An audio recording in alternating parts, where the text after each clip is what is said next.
नमस्कार दोस्तों। जैसा कि आप लोग को पता है कि सीटेट एग्जाम अब आपके धीरे नजदीक आने लग रहे हैं और जो है 7 जुलाई 2019 को सीटेट की परीक्षा होनी है अगली। तो उसी पर्सपेक्टिव में अभी केवीसी इंटरव्यू की तैयारी वगैरह से फ्री होके हम आपके लिए ला रहे हैं एक नई वीडियो सीरीज, जिसमें हम क्या करेंगे, प्रीवियस ईयर के जितने भी क्वेश्चंस हैं, मेन फोकस हमारा होगा कि प्रीवियस ईयर के जितने भी सीटेट के आए हुए क्वेश्चंस हैं उनको हम आपके साथ डिस्कस करेंगे वन बाई वन। और उसमें भी फोकस ये होगा कि मोस्टली जो है क्वेश्चन डिस्कस करते समय हम आपको कॉन्सेप्ट भी उसके पीछे की बातें चलेंगे, ताकि सिर्फ सिर्फ एमसीक्यू डिस्कस करने से तो क्लियर होगा नहीं आपका, क्योंकि आपका जब तक कॉन्सेप्ट क्लियर नहीं हो तब तक कोई भी नया क्वेश्चन आएगा तो उसको सॉल्व करने में आपको परेशानी आएगी। और आपको पता है कि कॉन्सेप्ट सेम हो लेकिन क्वेश्चन हर बार कुछ ना कुछ नए तरीके से बनाए जाते हैं, ड्राफ्ट किए जाते हैं। तो आइए शुरू करते हैं समय खराब ना करते हुए। और आज जो हम पेपर ले रहे हैं दोस्तों, ये child development and pedagogy CTET paper 1 का। हम क्या करें, सीटेट पेपर 1 और पेपर 2 दोनों ही डिस्कस करेंगे और सारे बच्चों के लिए ये बेनिफिशियल होगा, चाहे वो पेपर 1 अप्लाई कर रहे हैं चाहे पेपर 2 अप्लाई कर रहे हैं। ठीक है, क्योंकि सीडीपी जो है वो दोनों में ही 30 नंबर की आनी है, चाइल्ड डेवलपमेंट और पेडागोजी, बाल विकास और शिक्षा शास्त्र। और दोनों ही पेपर के अंदर जो सिलेबस है ऑलमोस्ट सेम ही है, तो ज्यादा से ज्यादा क्वेश्चन आप प्रैक्टिस करके जाएंगे, आप ज्यादा कॉन्सेप्ट क्लियर होंगे, ज्यादा अच्छे से आपको एग्जाम हॉल में क्वेश्चन डील करना आएगा। तो आइए शुरू करते हैं सब लोग। और ये जो पेपर है देखिए आपके सामने दिख रहा है, 18 सितंबर 2016 का पेपर है। और जो पार्ट हम डिस्कस करने जा रहे हैं वो है चाइल्ड डेवलपमेंट एंड पेडागोजी, यानी बाल विकास और शिक्षा शास्त्र। आइए दोस्तों शुरू करें। पहला प्रश्न देखते हैं। पहला प्रश्न है, निम्नलिखित में से कौन सी विशेषता प्रतिभावान शिक्षार्थी की है, यानी which of the following is a characteristic of a gifted learner. आपको गिफ्टेड लर्नर की कैरेक्टरिस्टिक देखनी है और बनानी है जो उसकी कैरेक्टरिस्टिक होती है। यदि कक्षा की, पहला ऑप्शन देखिए, यदि कक्षा की गतिविधियां अधिक चुनौतीपूर्ण नहीं होती हैं तो वह कम प्रेरित अनुभव करता है और ऊब जाता है। दूसरा ऑप्शन है, वह बहुत ही तुक मिजाज होता है। तीसरा ऑप्शन है, वह रस्सी व्यवहार करता है, जैसे हाथ थपथाना, डोलना आदि। चौथा ऑप्शन है, वह आक्रामक और कुपित हो जाता है। अब दोस्तों इसमें आप बताइए सही क्या आंसर होगा, आप लोग अपने हिसाब से बता सकते हैं। सबसे सटीक और सही आंसर क्या होगा इसका, पहले इसमें क्या लिखा हुआ है, यदि कक्षा की गतिविधियां अधिक चुनौतीपूर्ण नहीं होती, इसका मतलब if he can feel understimulated and bored if class activities are not challenging enough। यानी कि कक्षा में अगर चैलेंजेस नहीं मिलेंगे उसको हाई लेवल के क्वेश्चंस नहीं दिए जाएंगे, कॉम्प्लेक्स लेवल की प्रॉब्लम्स नहीं दी जाएंगी, तो वो जल्दी ही जो है अभिप्रेत महसूस नहीं करेगा और धीरे धीरे ऊब जाएगा, बोर हो जाएगा। ये सही ऑप्शन हो जाएगा, क्योंकि उसकी सीखने की गति क्या होती है दोस्तों, ज्यादा होती है, तेज होती है। चलिए दूसरा क्वेश्चन देखते हैं। एक शिक्षिका अपनी प्राथमिक कक्षा में प्रभावी अधिगम को बढ़ा सकती है। एक शिक्षिका अपनी प्राथमिक कक्षा में प्रभावी अधिगम को बढ़ा सकती है, कैसे? ये ऑप्शन है, आप देखिए, पहला ड्रिल और अभ्यास के द्वारा। दूसरा ऑप्शन है, अपने विद्यार्थियों में प्रतियोगिता प्रोत्साहन देकर। तीसरा ऑप्शन है, विषय वस्तु को विद्यार्थियों के जीवन के साथ संबंधित करके। चौथा ऑप्शन है, आपके अधिगम में छोटी छोटी उपलब्धियों के लिए पुरस्कार देकर। अब देखो दोस्तों, इसमें चारों ही ऑप्शन आपको ठीक दिख रहे होंगे, क्योंकि एक शिक्षिका अपनी प्राथमिक कक्षा में प्रभावी अधिगम को कैसे बढ़ा सकती है ये पूछा है। A teacher can enhance effective learning in her elementary classroom by. तो अब इसमें आप देखेंगे तो आपको लगेगा कि सारे ही विकल्प ठीक हैं, लेकिन ऐसे प्रश्नों को ही हल करना सबसे मुश्किल काम होता है, क्योंकि हमें लगता है कि हमारा वाला विकल्प ठीक है जबकि उत्तर कुछ और होता है और बाद में हम उसके लिए परेशान होते हैं। तो देखिए इसमें सबसे अच्छी बात क्या है कि ड्रिल और अभ्यास भी ठीक है, अपने विद्यार्थियों में प्रतियोगिता को प्रोत्साहन देना, कॉम्पिटिटिवनेस लेके आना भी ठीक है, लेकिन बात किसकी की जा रही है, छोटे बच्चों की। और छोटे बच्चों का जो एनवायरमेंट है वो लिमिटेड होता है, उनकी जानकारी पहले की जो होती है वो कम होती है। तो इसलिए उनको अगर हम कोई भी वस्तु समझाते हैं उनके जीवन के साथ जोड़कर, तो ये सबसे बेस्ट माना जाता है क्लासरूम की लर्निंग को इफेक्टिव बनने के लिए। तो जो तीसरा विकल्प है वो ठीक होगा, विषय वस्तु को विद्यार्थियों के जीवन के साथ संबंधित करके। अगला प्रश्न देखिए, बच्चों के बारे में निम्नलिखित कथनों में से कौन से सही हैं। आपको 4 स्टेटमेंट दिए गए हैं, सही वाले स्टेटमेंट कौन से हैं ये बताने हैं। पहला विकल्प क्या है, पहला स्टेटमेंट देखिए, बच्चे जानकारी के निष्क्रिय प्राप्त करता है, मतलब कहा यह जा रहा है कि children are passive recipient of knowledge. दूसरा क्या है, बच्चे समस्या समाधान करते, मतलब students are, children are problem solvers, reflective problem solvers. तीसरा ऑप्शन, बच्चे वैज्ञानिक शोध करता है, they are the scientific investigators. And fourth is, बच्चे पर्यावरण के सक्रिय अन्वेषक हैं, कि children are active explorers of the environment. अब ये 4 स्टेटमेंट है, आप सबको पता होगा कॉन्स्ट्रक्टिविज्म पे बेस्ड स्टेटमेंट्स हैं, ये कहीं ना कहीं रचनावाद पर आधारित है, ये एक तरीके से कथन है। और रचनावाद आपका जो है जीन पियाजे, वाइगोस्की, ब्रूनर, इनकी थ्योरी है, जिसमें माना किया जाता है कि जो लर्नर्स हैं, जो स्टूडेंट्स हैं, वो खुद ही अपने नॉलेज को कॉन्स्ट्रक्ट क्रिएट करते हैं और इस माध्यम से वो कैसे करते हैं, ऐसा वो करते हैं अपने एनवायरनमेंट के साथ इंटरेक्शन करके, उसको एक्सप्लोर करके, उसको एक्सपेरिमेंट करके और एक्सपीरियंसेस गेन करके, उनको एनालाइज करके और स्कीम्स डेवलप करके। तो ऑब्वियस सी बात है कि पहला जो स्टेटमेंट है बच्चे जानकारी के निष्क्रिय प्राप्त करते हैं, ठीक नहीं है। अदरवाइज बाकी सारे स्टेटमेंट ठीक है, बच्चे खुद समस्या समाधान करते हैं, ठीक बात है। बच्चे वैज्ञानिक शोधकर्ता होते हैं, जी पियाजे का स्टेटमेंट भी आता है ऐसा। और चौथा क्या, बच्चे पर्यावरण के सक्रिय अन्वेषक हैं, क्योंकि इन्वेस्टिगेट करते हैं, एक्सप्लोर करते हैं, एक्सपेरिमेंट करते हैं, एनवायरनमेंट के साथ इंटरेक्ट करते हैं, उसी से नॉलेज क्रिएट करते हैं। तो सही ऑप्शन हो जाएगा बी, सी और डी, यानी कि पहला विकल्प यही करेक्ट ऑप्शन होगा दोस्तों। अगला क्वेश्चन देख, 4th नंबर पे आते हैं। विद्यार्थियों में संप्रत्यात्मक विकास को प्रोत्साहन देने के लिए निम्नलिखित में से कौन सी विधि सबसे प्रभावी है? यानी कि कॉन्सेप्चुअल जो डेवलपमेंट है, संप्रत्यात्मक विकास का मतलब होता है कॉन्सेप्चुअल डेवलपमेंट, संप्रत्यय मतलब कॉन्सेप्ट। तो जो कॉन्सेप्चुअल डेवलपमेंट है बच्चों में, उसको लाना है अगर, तो कौन सी सबसे अच्छी विधि होगी? देखिए पहला ऑप्शन आ रहा है, याद करने के लिए कहकर विद्यार्थियों के गलत विचारों को सही विचारों में बदलना। मतलब बच्चों को रोट लर्निंग के लिए कहें और कहें कि जो आपके रॉन्ग परसेप्शन हैं उनको आप रट के या याद करके करेक्ट करिए। दूसरा, विद्यार्थियों को बहुत से उदाहरण देना और उन्हें तर्क शक्ति का उपयोग करने के लिए प्रोत्साहित करना। मतलब कि giving them multiple options, multiple examples and enforcing them और stimulating them to use their reason, their logic. ठीक, तो ये कहीं नहीं थॉर्नडाइक का जो थ्योरी आपने देखा होगा, लॉ ऑफ मल्टीपल रिस्पॉन्स, उस पर बेस्ड कहीं ना कहीं स्टेटमेंट बन रहा है कि हालांकि वहां पे तर्क की बात नहीं है, लेकिन हाँ मल्टीपल रिस्पॉन्स की। तो अगर टीचर बच्चों को अलग अलग उदाहरणों से समझाएगा तो निश्चित रूप से इंडक्टिव मेथड कहीं ना कहीं आएगा। और इंडक्टिव मेथड आगमन विधि क्या करता है कि उदाहरणों के माध्यम से हम जनरल रूल्स तक पहुंचते हैं लॉजिक के बेसिस पे। तो कहीं ना कहीं ये इंडक्टिव मेथड को ज्यादा बेहतर तरीके से लागू करने की बात कर रहा है, वो ठीक माना जाता है। अगला देखिए, जब तक विद्यार्थियों में वांछित संप्रत्यात्मक परिवर्तन न हो जाए तब तक दंड का उपयोग करना, बिल्कुल गलत हो जाएगा, ये तो होना ही नहीं है ना। दंड के उपयोग को तो वैसे भी मना किया जाता है। पुराने प्रत्ययों से किसी संदर्भ के बिना नए प्रत्ययों को अपने आप समझा जाना चाहिए। पुराने प्रत्ययों से किसी संदर्भ के बिना नए प्रत्ययों को अपने आप समझा जाना चाहिए। मतलब ये क्या कि new concept needs to be understood their own without any reference to the old. जबकि ये गलत है, जबकि हम क्या पढ़ते आए हैं कि भाई नई जानकारी को समझने के लिए हमें पुरानी जानकारी का उपयोग करना चाहिए, यानी कि पॉजिटिव ट्रांसफर ऑफ लर्निंग का जो कंसेप्ट है उसको अप्लाई करना चाहिए। मेरी देखो कोशिश क्या है दोस्तों कि क्वेश्चन डिस्कस करते समय मैं थोड़ा सा आपको हिंट और क्यूज देते जाऊंगा कि कौन सा कॉन्सेप्ट अप्लाई हो रहा है, क्योंकि थ्योरीज आप अलग पढ़ते हो, प्रैक्टिकल क्वेश्चन आप अलग डील करते हो, और इन्हीं में कोऑर्डिनेशन न हो पाने की वजह से और दिमाग में एनालिसिस न कर पाने की वजह से हम क्वेश्चन गलत के आते हैं।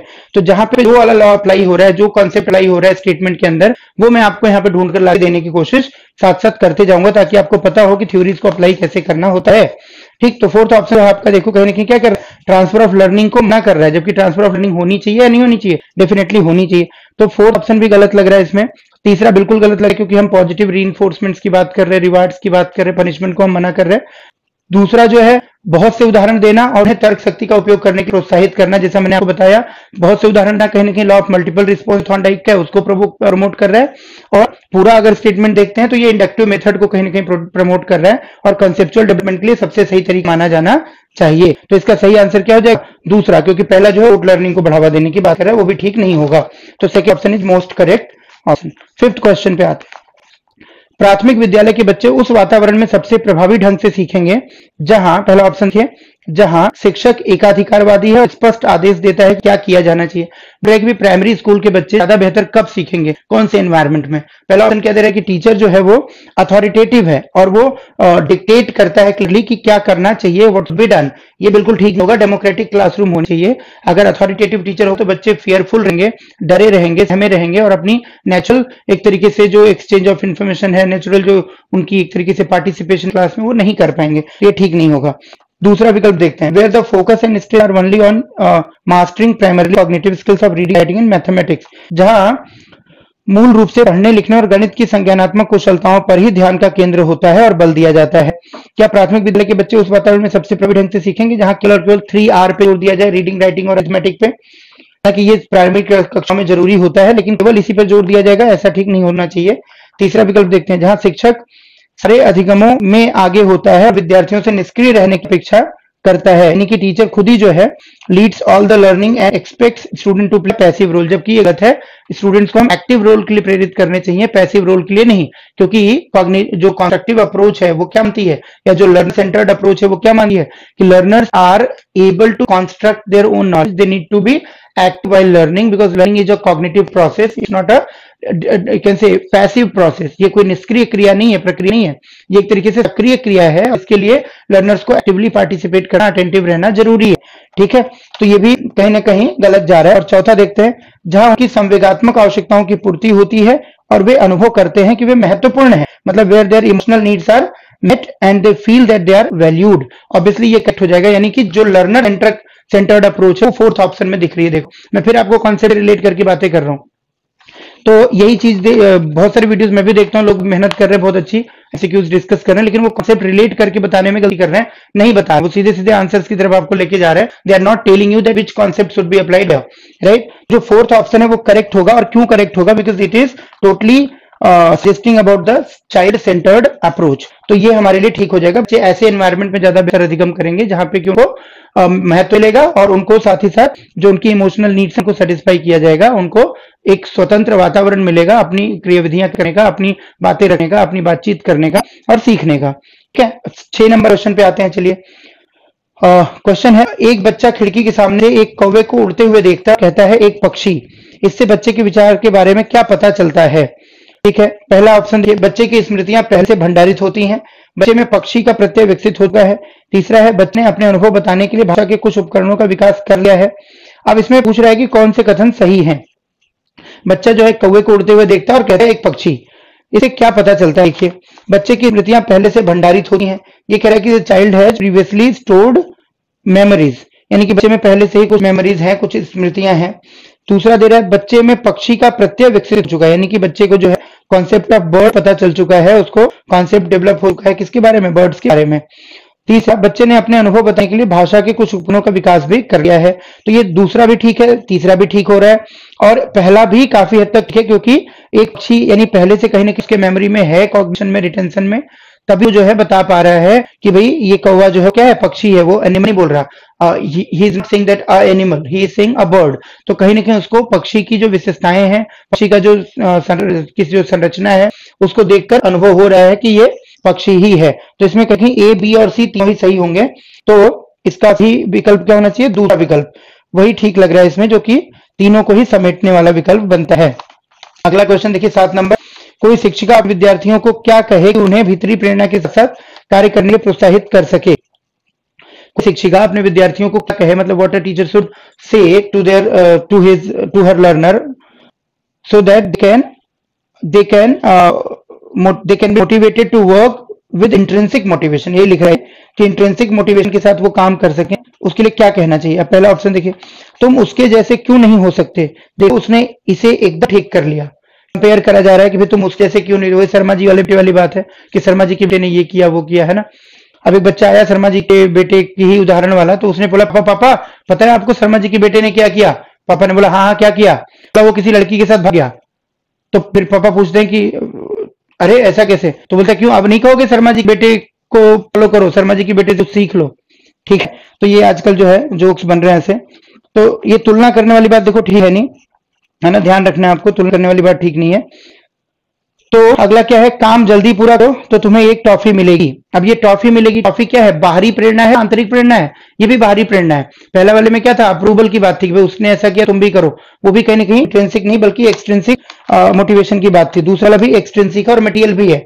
तीसरा है, इसे करने की कोशिश करो तुम सीख जाओगे, मतलब you just try to do it you will learn. तो यहाँ पे लर्निंग के इंपॉर्टेंस को बढ़ावा देने की बात है, ये कहीं ना कहीं इनर मोटिवेशन या इंट्रिंसिक मोटिवेशन की तरफ ले जा रहा है। चलो इसे चौथा ऑप्शन देखिए, चलो इसे उसके करने से पहले समाप्त कर लो।